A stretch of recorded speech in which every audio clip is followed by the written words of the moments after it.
All right, let me get into this because wild, wild, wild, wild. Now, to really figure out what's going on in Tennessee, you kind of have to pull back and look at the wide view of not only what is happening across the country with the denial and the stripping of all kinds of rights, voting rights, body autonomy rights, all kinds of rights. But the one rights that's not being stripped away, gun rights. No, this is America. You do not have a right to health care. You do not have a right to a quality public school education, depending on your socioeconomic status. You don't have a right to a lot of things. You don't have a right to clean air. You don't have a right to clean water.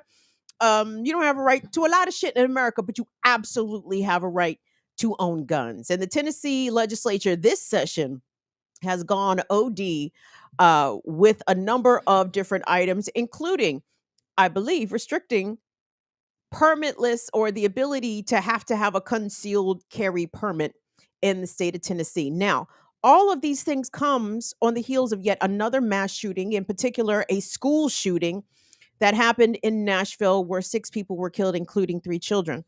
Um, and the following subsequent meetings or legislative sessions, you had 3 lawmakers, one from Memphis, other from Nashville, the other from Knoxville, Tennessee's their urban centers.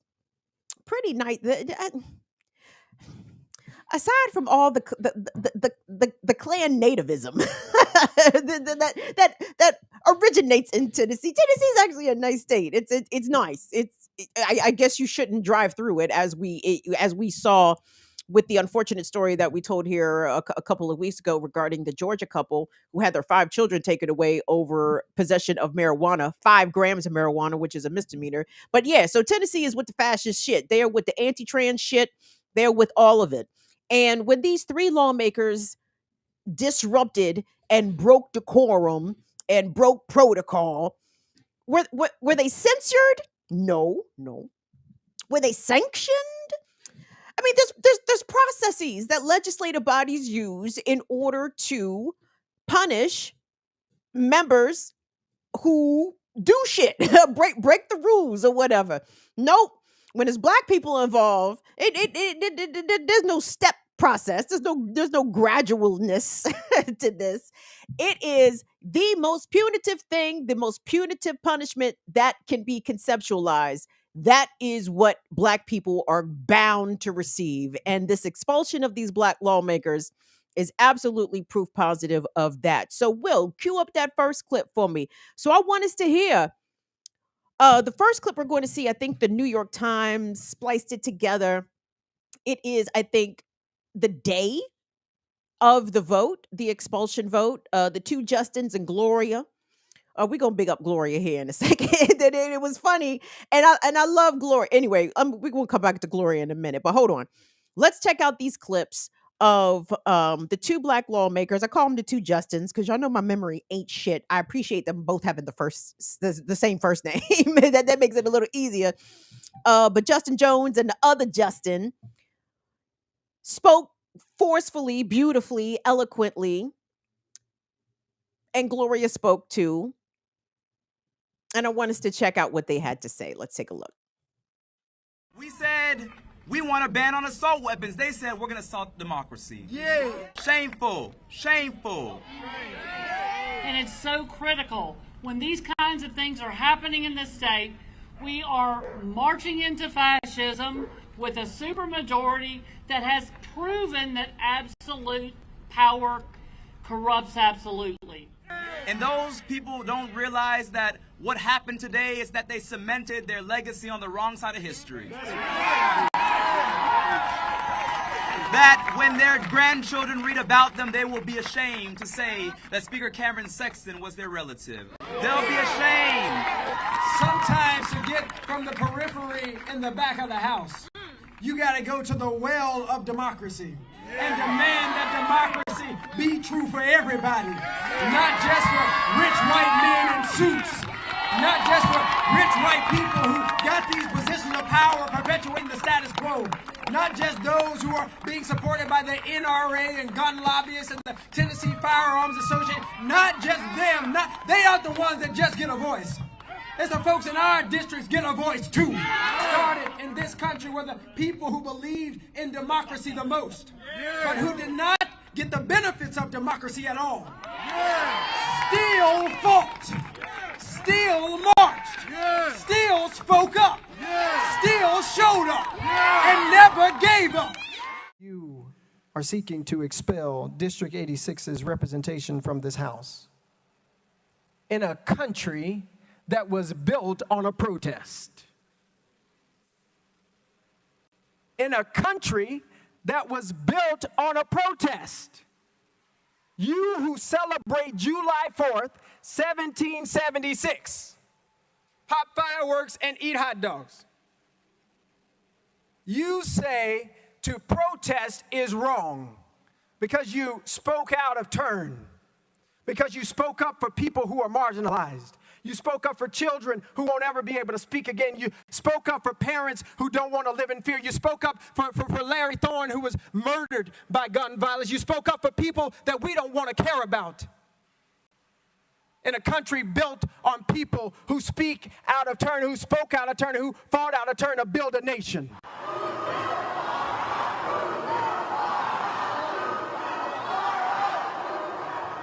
And I hear a lot of talk about caring about children, but I continue to hear no one having conversations about things that will prevent gun violence from coming to our doors.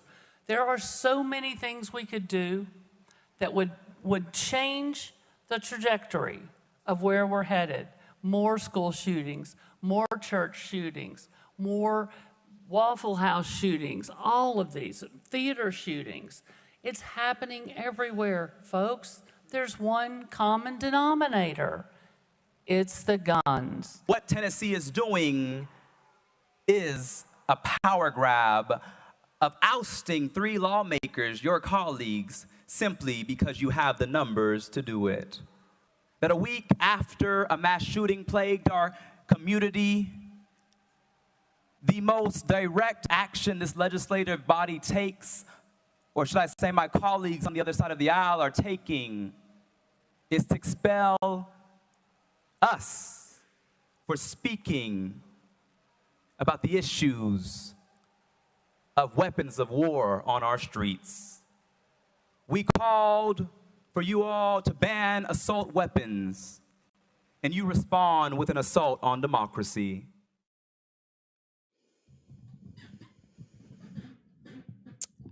I bet you Easter dinner at Gloria's house is going to be off the fucking chain. I'm sorry, I'm so inappropriate. We're going to get to Gloria in a second, but hold on. All right, so eloquent, beautiful words spoken there by the 2 Justins and Gloria. The 3 lawmakers who were up for expulsion, of course, they only expelled the black people because they're racist and they got to stay on brand. You know what I'm saying? Now, I'm sure they wanted to put Gloria out for being obviously a nigga lover because, you know, that's race traitoring. There's no room for that in Tennessee. But they said, no, Gloria still has the white woman privilege. We're gonna keep her around and probably make life kind of difficult for her throughout the rest of the term. But all right, so there's a couple things there. First of all, these actions today were not, or the actions recently taken with the expulsion of the 2 black lawmakers. I mean, it's not an attack on democracy, baby. This is a democracy that we never had in the first place. The fact that black folks 100 years after the Emancipation Proclamation and after slavery allegedly ended, which we know it did not actually end, but it just shifted forms. It took 100 years for black people to even get the right to vote, and still some years later, 75 or so years later, 60, 70, how long was the voting rights at? 65, I can't count. 75, 85, 95, 2005, 2015. Okay, we coming up on 60 years of the voting rights at. And guess what? Black people still do not have equal access to the ballot box. So I can appreciate the idealism coming from the words of those young men. But again, it still smacks of American exceptionalism. We can't lament about losing a democracy that we never actually had to begin with. And them crackers in the Tennessee legislature let these young brothers know that this is not a democracy for you.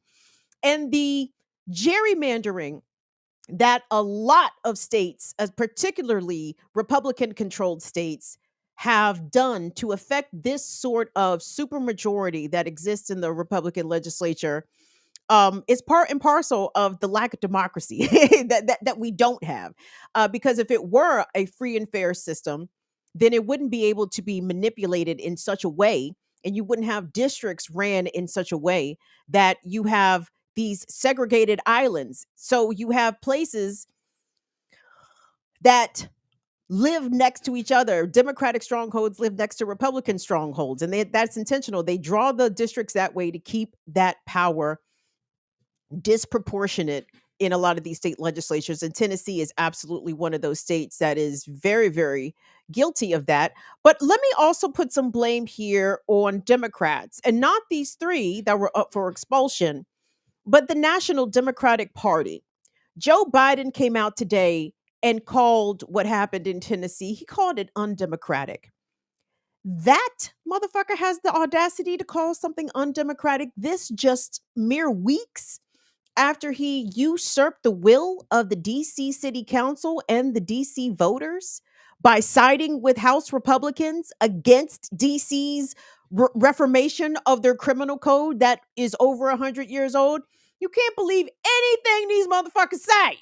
You can't believe nothing that Democrats say because Joe Biden, because this is a national news story, the Biden White House is going to use this as an opportunity to try to score some political points. And chances are it's going to work.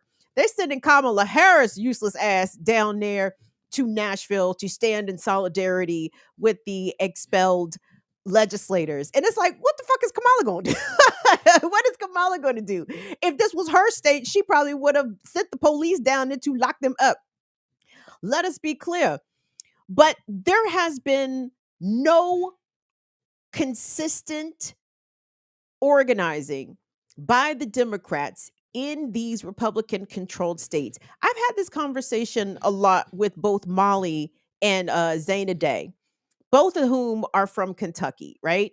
And they have told me like it is preposterous, just the conceding, the concession of these states where people are affected by poverty across the racial lines, people are affected by poor infrastructure and environmental issues and poor public schooling. These are potentially Democratic voters, okay?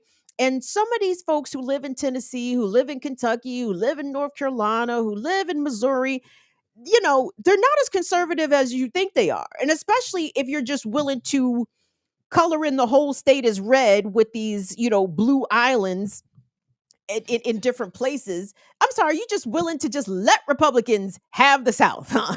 just let them have it. Just let them have it. What was able to be done in Georgia could be replicated. I mean, by the massive voter registration efforts that was able to give the Democrats two Democratic Senate seats from the state of Georgia. That same sort of mobilization could be replicated, but you saw who did that, right? It was black folks working independently of the Democratic Party who took the own initiative to mobilize and get more voters on the roll to try to shift the dynamics of political power. Why is the DNC not doing this in Tennessee and Kentucky? Why is the DCC not even running candidates in a lot of places where people just run unopposed, the Republicans just run unopposed? This is a failure of leadership. Joe Biden and the mainstream media and whoever else are going to point to the Tennessee's, super majority, super Republican majority in their legislative body and say that they're the culprits and they are only partially to blame. Truthfully, the Democrats are as culpable to me as this because they fail to reach out to would-be progressives, to reach out to would-be potentially Democratic voters. And again, I'm not here to do a stump speech for the Democrats. From my perspective, it is fuck them niggas. Okay, it was fuck them all day. Fuck them. But I think a different outcome could have been possible had there been more Democrats seated in the legislature that could have maybe at least been a check or been some sort of wedge to prevent this. I mean, we can call it a travesty of democracy, and that's what it is. But I don't. I'm not under the illusions that we actually live in a democracy. We don't. We don't.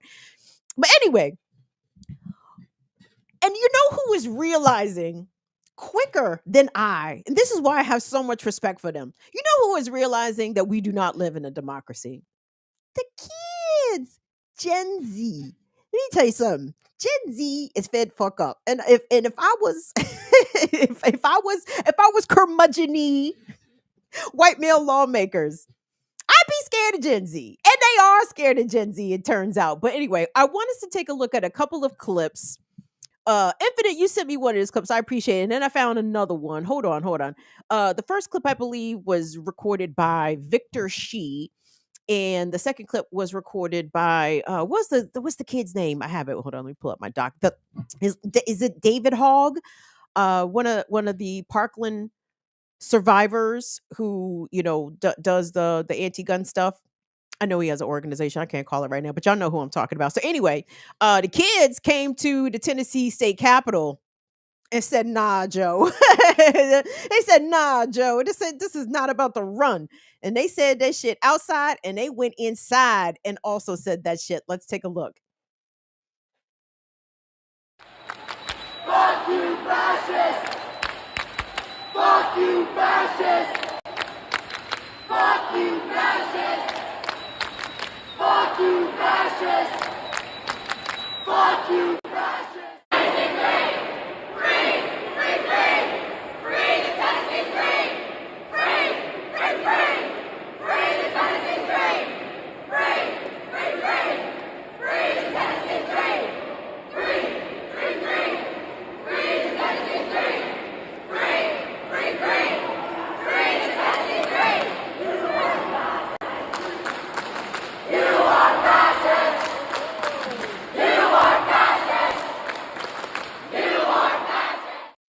Oh my goodness, I love that song. Oh my God, I love that song. Listen. You want to talk about decorum? There is no need for civility or decorum in times like these. I'm sorry, are our enemies being cordial about the way that they are stripping us and denying us of our rights and our humanity? Absolutely not. So shout out to the kids, all the people, young, old, across the racial spectrum, across the gender identity spectrum, everybody who showed up at the Tennessee Capitol to tell the motherfucking fascists about theyself. Thank you so much for your service. I certainly appreciate it. So the other interesting aspect to what we're seeing, I mean, so let's contrast this if we could, right? When Donald Trump was arrested when Trump was arrested with no cuffs, I don't even know that's not an arrest. He went to visit the police station. He got inked up a little bit on his fingertips, but no cuffs. That ain't no arrest, man. Whatever. All right, Trump gets arrested and right-wing media freaks the fuck out. It is the end of democracy, law and order, overreach. We are communism. This is Stalin-esque. What you think them same right-wing voices had to say about the expulsion of those two black lawmakers? Huh? What they was doing, first of all, I don't know what they said. I didn't pay attention to that. But what I did pay attention to was the rhetoric coming from the House Speaker there, what's his name? Sexton Cameron? I don't know. Klansman Sexton. That's who he was. He said that the students and the young people and the folks who had assembled at the Tennessee State Capitol, it resembled January 6th. Now look at this. Thank you, Wilbert, for running the pictures. Now, January 6th, we all know, a day that will live in infamy, a day very close to my heart because my enemies met each other in battle in the seat of power of this rotten colony. It was so poetic, January 6th. And I saw white men beating the shit out of cops. I'm looking at these pictures. I see kids standing the fuck around. I see kids standing around. The kids ain't even got their hands in the air. You know what I'm saying? The kid, they not rowdy.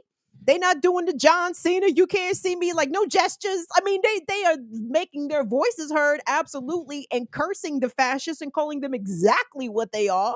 Because the kids is on point. Shout out to Gen Z. But January 6th, nigga, January 6th. We did it look like January 6th? No. Any idiot can absolutely tell that there is no comparison to what the protest actions were at the Tennessee state capitol. Does not even compare to January 6th. I don't even see no cops. Where are the cops? Where are the police? It's mostly white kids. Why would they need police? But anyway,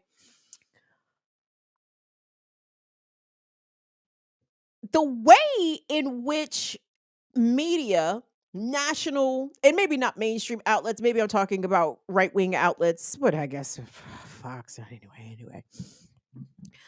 A TikToker, hold on, let me pull up her name.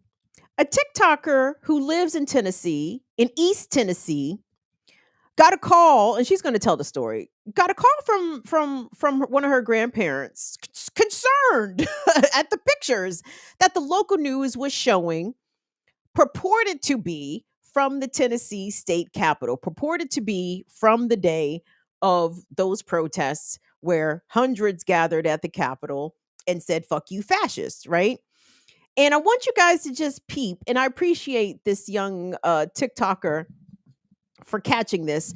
The name of the TikToker, Cherries Cherries at Dawn.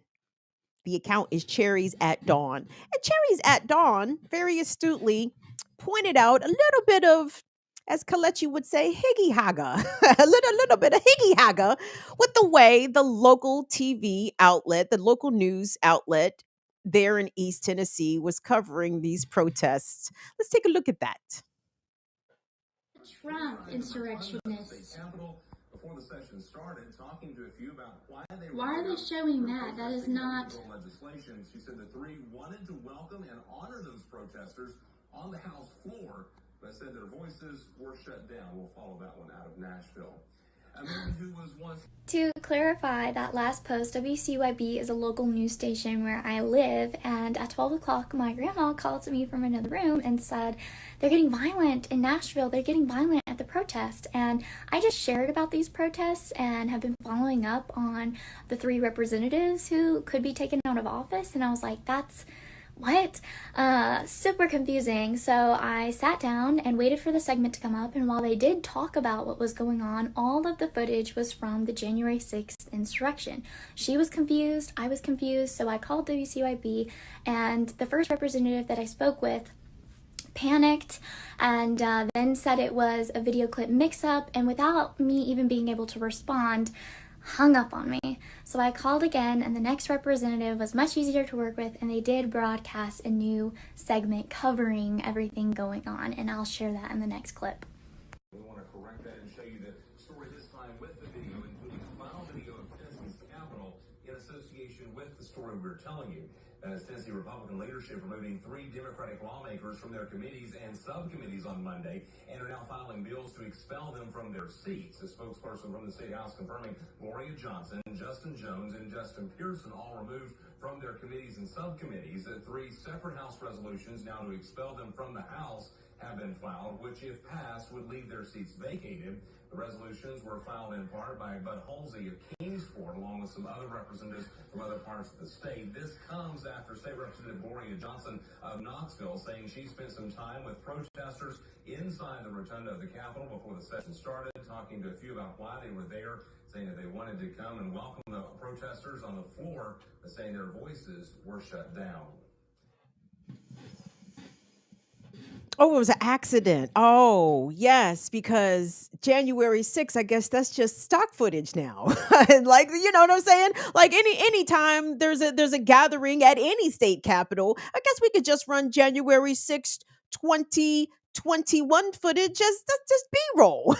It doesn't actually have to depict what is truly occurring at a clearly different date, different location, different event altogether. That was no accident. Those people are trying to spin a narrative. They are trying to paint the people who are resisting, and more importantly, seriously, I mean, I have to say, I I think the gun control fight truly is a foregone conclusion. And I really think Democrats are kind of doing all of us a disservice by trying to steadily push for gun control. And I'm going to tell you guys what I mean by that. Well, first of all, again, the intentional trying to make the protesters at this week's events become present as more radical and more violent was intentional, and that is to try to sway people into thinking that these protests are dangerous and are radical. Well, they are radical, but they're not dangerous. Not like what happened at January 6th, which cops actually got fucked up. Good job, insurrectionists. Well done. But anyway, hold on. Getting back to what I'm trying to say here about gun control, guys. That horse has left a barn a long time ago. A long time ago.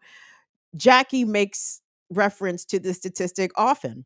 We have 330 million people in America. We have over 400 million guns. There's no way you're going to collect 100 million guns off the street. There's no way you're going to get 20 million guns off the street. If we look at the statistics from local police departments across the country, these motherfuckers might get 300-400 guns a year, a whole year. So liberals, people who are in positions of political power, need to abandon that as a policy ask altogether. What they need to come back to Republicans with, what they need to counter when Republicans say themselves that we don't have a gun crisis, we have a mental health crisis. We should agree with them and challenge them to fund mental health services. Okay, since y'all motherfuckers don't want to acknowledge the problem of gun violence, since mass shootings and school shootings and children getting mowed down by automatic weapons doesn't seem to bother you, and you think it's a mental health thing, all right, bitch, fund it. Fund it. Tell them to put their money where their mouth is. If they are so insistent that this is a mental health concern and not a gun accessibility or gun availability concern, all right, motherfucker, then put some money up, put some trillions up to ensure that every single person in this country has access to mental health care. As much ease as people can go and retrieve guns, that same amount of ease needs to be right there when they need mental health services. Like, I'm tired of talking in circles with these people. You understand? And Democrats talk in circles and the fucking Republicans talk in circles. And what happens? Nothing happens except more schools get shot up, more public places get shot up, more people become victims to gun violence, and the band plays fucking on. No, enough. I need Democrats to be serious, but we know they're not serious. The Democrats are deeply unserious, and they prove this to us time and time again. I'm just tired. Aren't y'all tired of running on the hamster wheel? Aren't y'all tired of living in the upside down and very easily being able to see how the shit could be flipped right side up, and how we could live in a more equitable society that is less violent and more nurturing and attentive to making sure that people's basic needs, our basic human rights, are met? Like, aren't y'all tired? I'm tired. I am tired. But let this be just another example. You know what I'm saying? Hopefully this will be recorded in the history books. And like the young brother said earlier, I don't know, it was one of the Justins. One of the Justins said that Tennessee House Speaker Cameron Sexton is going to be on the wrong side of history, and his descendants are going to be ashamed to be tied to him. Listen, that is why we are seeing the movement that we are for pulling books out the libraries, for restricting the way that American history is taught and the way that Black history is taught, and telling the truth about every single demonic step that America took to become the country that it is. Some of them people just laugh, and they do have grandkids that are in these schools, and they absolutely do not want their grandkids to think bad of them or to think that they were terrible, bad people, despite, I'm certain, passing along these racist values of white supremacy onto their descendants. But some of their descendants probably won't be all with the racisms in the future. So while I applaud the young brother for his point, he makes a good point in theory. In theory, assuming that any of these events that have occurred in Tennessee ever make it into any history book. Because one thing that we know, uh the whites, and I don't mean the whites present, but I mean the other whites. I never mean the whites present, unless they're trolls, of course. Then I do mean the whites present, but not my people, not my good folks, not my frannies, not my northern witches, not my Quakers, not my Daves, not y'all. But the other whites do not like to wash their chicken. Kalechi does this. They don't like to wash their chicken. They don't like to wash their legs. But what they do love to wash is fucking history. They will sanitize the shit out of some history. So count on that history, this history of today's and this week's events. Expect that shit to be cleaned up going forward into the future. Into the future. Anyway.